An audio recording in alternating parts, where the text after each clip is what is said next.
Let's solve for problem number 1. Determine the safe tensile load based on gross area that could be carried by the bottom cord consisting of the flange section. So, sinabi dito is gross area. So, gagamitin natin dito yung yielding natin sa gross area. So, sinabi dito sa problem natin that it is a bottom cord. Siyempre, yung mga bottom cord natin, usually mga tension members yan. So, yung bottom cord natin is a flange section having an unsupported length of 10 meter.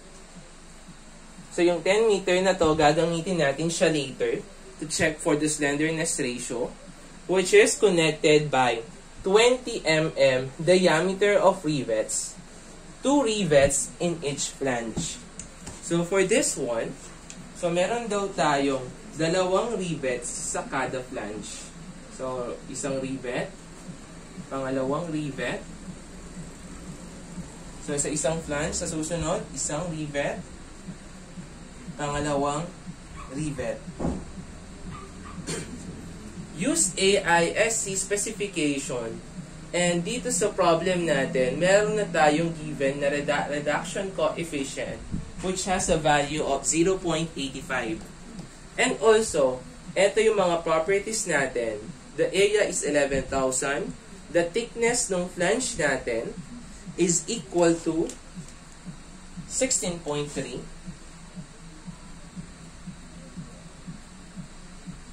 Yung radius of gyration natin is 64. And the value of your FU is equal to 400 megapascal for 836 steel. And yung value ng Fy natin, since 836 nga, so that is equal to 248 megapascal. So let's solve for the value of our tensile load based on gross area. So for this example, let us consider also yung net area natin in computing for the fracture of net area. So for this example, as discussed dun sa introduction natin, for the value of your tensile load na hinahanap natin for this problem, we have 2 formulas. Una is shielding dun sa gross section natin, which is equal to 0.60. Since shielding nga, that is Fy. And yung area natin dito is the gross section. So, meaning to say, yung buong area ng section natin sa bottom cord or sa tensile member natin, yun yung i-consider natin in computing for the yielding dun sa gross area natin or the gross section. So, for this example, we have 0.60. The value of your Fy is 248 megapascal, and the value of your gross section is equal to 11,000. So we can now calculate for the value of your tensile load, which is equal to 1,650 kilonewton. Next naman, we will consider yung fracture on net area natin. So, dealing with fracture, siyempre, so we have a factor of safety of 2. So, 1 over 2, so we will have 0.5. Since fracture, so yung gagamitin natin ditong stress is yung Fu. And, yung value naman ng area natin is yung tinatawag nating effective area. So, for the effective area is equal to the reduction coefficient multiplied by the value of your net area.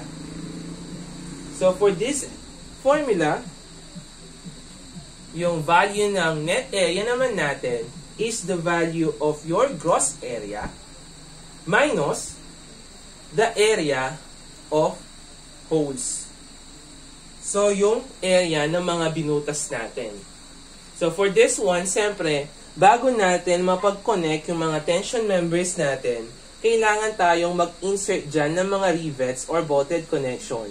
So, para malagay natin yung mga connectors natin, kailangan nating butasan etong mga flanges natin.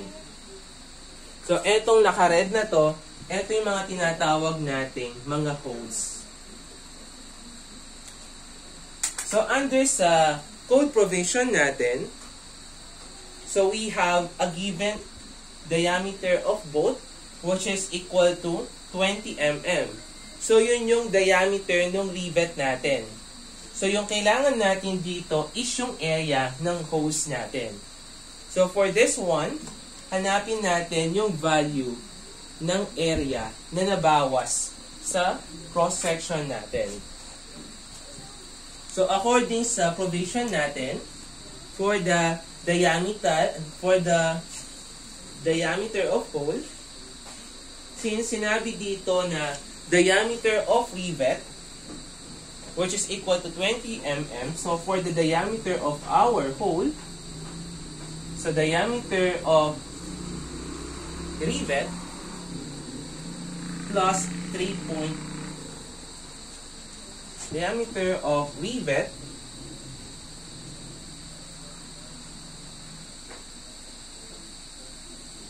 plus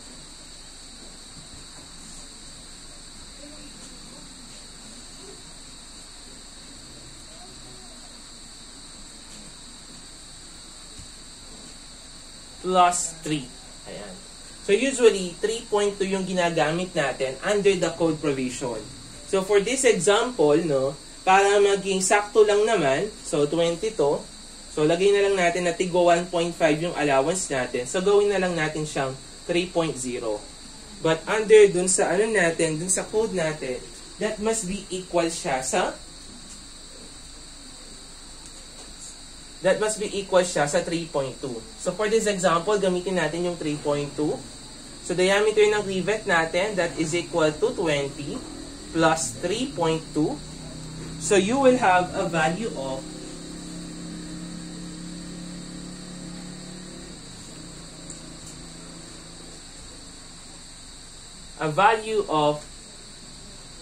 23.2.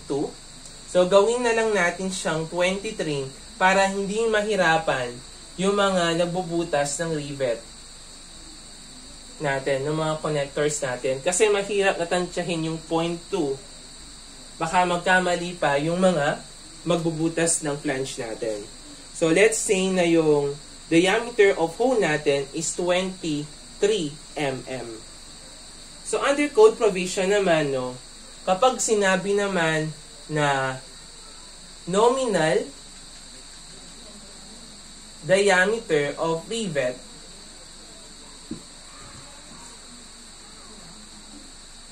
nominal hole diameter, so ginagawa na lang is nagkakaroon tayo ng adjustment dito na 1.6. Pero kapag rivet or both yung sinabi na diameter, so mag-a-add pa tayo dyan ng 3.2. Wherein, let's say, ito yung rivet natin. So, meron tayong allowance dito na 1.6 and dito sa kabila na 1.6. So, kaya, diameter of rivet plus 3.2. Pero kapag sinabi sa problem na nominal diameter of hole, so yung ina-add na lang natin na allowance is only 1.6. So, for this example, sabihin natin na 23 mm yung diameter ng hole natin. So, in computing for the value of your net area is equal to yung gross section natin na 11,000 minus ilan ba yung holes natin dito. So, yung tension natin, ito yung tensile force natin. So, tensile. So, meron tayong 4. So, yung value ng diameter natin dito, that is equal to 23 mm multiplied by 16.3 or the thickness of your flange.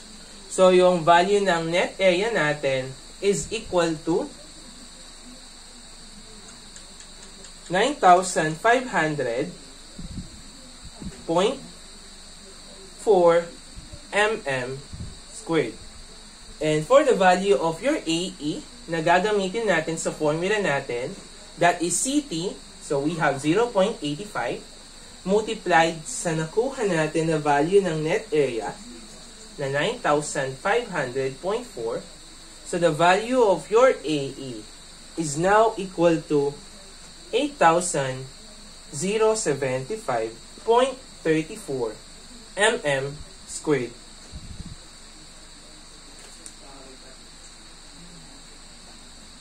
So, yung gagamitin natin dito is we are going to solve for the value of your tensile load under sa fracture of net area natin.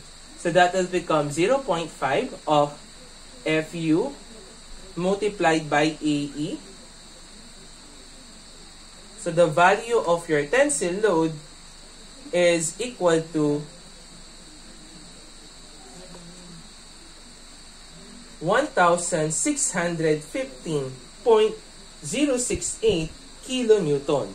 So that will be the value of your T. So for this problem, yung i-consider natin na value ng safe tensile load natin, siyempre yung mas maliit yung value natin. So yung mas maliit na value compared sa dalawa natin na ito yung unang formula natin, tapos yung pangalawang formula natin. So, yung gagamitin nating value dyan, yung smaller value. So, we will going to use P is equal to 1615.068 kilonewton.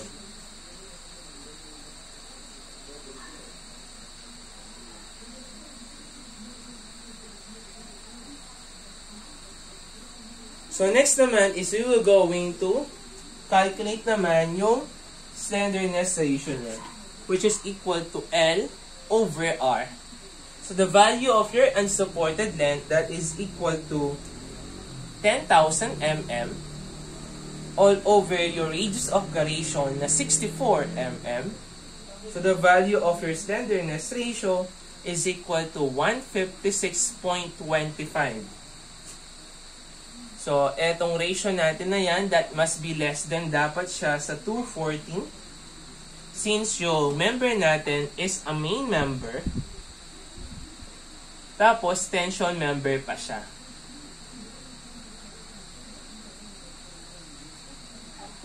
So, for the conclusion dito, no, kapag sinabi na dito sa problem natin na yung given is diameter of the hole. So, let's say, the diameter of the hole is 20 mm. So, meaning to say, yung gagamitin mo doon is 20 mm as it is. Pero kapag sinabi na the nominal diameter of the hole is 20 mm, so yung gagawin mo is 1.6. Mag-a-add ka pa ng allowance. Pero kapag sinabi sa problem na the diameter of rivet is 20 mm, so mag-a-add ka pa ng 3.2 na allowance. So usually sa actual ginagawa nila is 1.5 para hindi maging butal yung makukuha nating diameter ng hole natin. Pero under the Chrome provision, so yung allowance is 1.6 talaga on both sides.